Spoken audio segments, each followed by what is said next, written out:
Have you ever stopped to think about what's really going on when people argue? I mean, really listen to a simple, everyday quarrel. Well, C.S. Lewis did, and he believed that the way we argue actually holds a massive clue. A clue about right and wrong, and even about what it means to be human. So let's follow that clue and see where it takes us.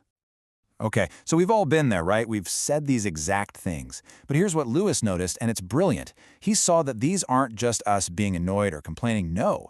When you say something like, "Come on, you promised," you're not just whining. You're actually appealing to a standard, a rule that you fully expect the other person to already know. You don't even have to spell it out for them. And that's what separates a human quarrel from, say, two dogs fighting over a bone. An animal fight is just about strength, who's the top dog. But when we humans argue, we're trying to show the other person is in the wrong. And that whole idea of being wrong only makes sense if there's a shared understanding of what's right to begin with.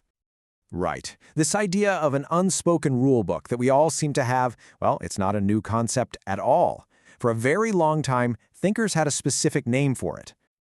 They called it the law of human nature. The idea was that just like there are physical laws for things like gravity, there's a moral law that applies specifically to humans. It's this built-in sense of what's fair and decent that we're all supposed to know, almost like it's part of our factory settings. But, and this is the big difference, a stone has no choice about obeying the law of gravity. It just falls. The law of human nature is different. It's the one law we are actually free to disobey. It doesn't describe what we always do, it describes what we ought to do. All right, so the obvious question comes up right away. If there's this one universal law for all humans, why does it look like different cultures and different times in history have had totally different ideas about morality? Yeah, that's the big objection, isn't it? Is there really a universal standard of right and wrong, or is it just something we all make up, something that's relative to our time and place? Well, Lewis's answer is that if you actually look at the moral codes of different civilizations, the similarities are absolutely staggering. The differences are more like variations on a theme. For instance, you'll never find a culture where selfishness is held up as a virtue. People might disagree on how far our generosity should extend, but the core idea that being selfish is wrong, that's everywhere. Lewis really drives this point home. He says, trying to imagine a society that praises a soldier for being a coward is like trying to imagine a country where 2 + 2 = 5. It's just unthinkable. Some moral truths appear to be just that basic. Okay, so first, Lewis makes his case that we all know this law.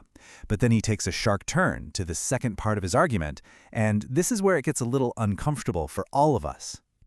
And here it is. This is the hard truth. We know the standard. We expect other people to live by it. But none of us, not a single one, actually follows it perfectly. We fail, all the time, to practice the very behavior we demand from others.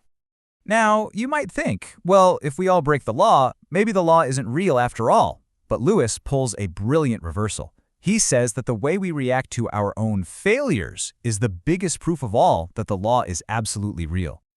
He just asks this really simple but penetrating question. If we don't genuinely believe in a standard of right and wrong, why on earth are we so quick to make excuses whenever we mess up? Just think about it for a second. When we do something wrong, we've always got our reason handy. Oh, I was just so tired. Or, they were really provoking me. But have you ever noticed, we never make excuses for our good behavior? We don't say, I can't help it, I was just feeling really generous that day. Nope, we take full credit for the good stuff. And this is the real kicker. The very act of making an excuse shows how much we feel the pressure of that law. We're trying to argue that we had a special reason, that this was an exception, because we can't stand to just admit we broke the rule. Every single excuse is an unintentional confession that we believe the rule we just broke actually exists. So where does all this leave us? Lewis says this whole line of thinking boils everything down to two unavoidable facts about ourselves and our world. That's right. After all of that, it comes down to just two things. Fact number one. Every one of us has this nagging idea that there is a right way to behave, and no matter how hard we try, we just can't seem to shake it. In fact number two, we don't actually do it. We know the law and we break it anyway. It's the great human contradiction. So these two facts, that we know the standard and that we fail to meet it, set the stage for everything else Lewis is going to say. They leave us hanging with a really big question. If there's a moral law that we didn't invent and we can't get rid of it, but we also can't seem to keep it, What on earth does that mean? And what happens next?